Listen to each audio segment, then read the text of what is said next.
നിങ്ങൾ നിങ്ങളോട് തന്നെ പറയുന്ന ചില വാക്യങ്ങൾ നിങ്ങളുടെ എൻറ്റയർ ഫ്യൂച്ചറിനെ നശിപ്പിക്കുന്നതായിരിക്കും. നമ്മളിൽ പലരും അറിയാതെ ചില വാക്യങ്ങൾ സ്വയം റിപ്പീറ്റ് ചെയ്യാറുണ്ട്. എന്നെക്കൊണ്ട് ഒന്നിനും കഴിയില്ല, എനിക്ക് ഭംഗിയില്ല, മറ്റുള്ളവർ എന്നെ അക്സെപ്റ്റ് ചെയ്യുന്നില്ല തുടങ്ങിയ വാക്യങ്ങൾ. ഇത്തരം കാര്യങ്ങളൊന്നും സത്യമല്ല. ഇവയൊക്കെ നമ്മുടെ മനസ്സിലെ പഴയ ചില പ്രോഗ്രാമുകളാണ്.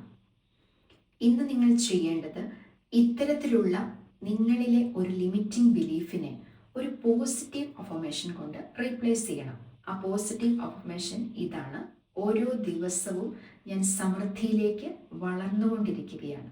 ഇങ്ങനെ നിങ്ങൾ റിപ്പീറ്റ് ചെയ്യുന്ന സെൻറ്റൻസുകൾ നിങ്ങളുടെ ഉപബോധ മനസ്സ് സ്വീകരിക്കും. ഈ പറഞ്ഞ കാര്യം മൂല്യമുള്ളതാണ് എന്ന് നിങ്ങൾക്ക് തോന്നുന്നുവെങ്കിൽ ഈ വീഡിയോ മറ്റുള്ളവരിലേക്ക് ഷെയർ ചെയ്യുക. കൂടാതെ ഇന്നു മുതൽ ഈ ഒരു അഫർമേഷൻ പ്രാക്ടീസ് ചെയ്ത് തുടങ്ങുക.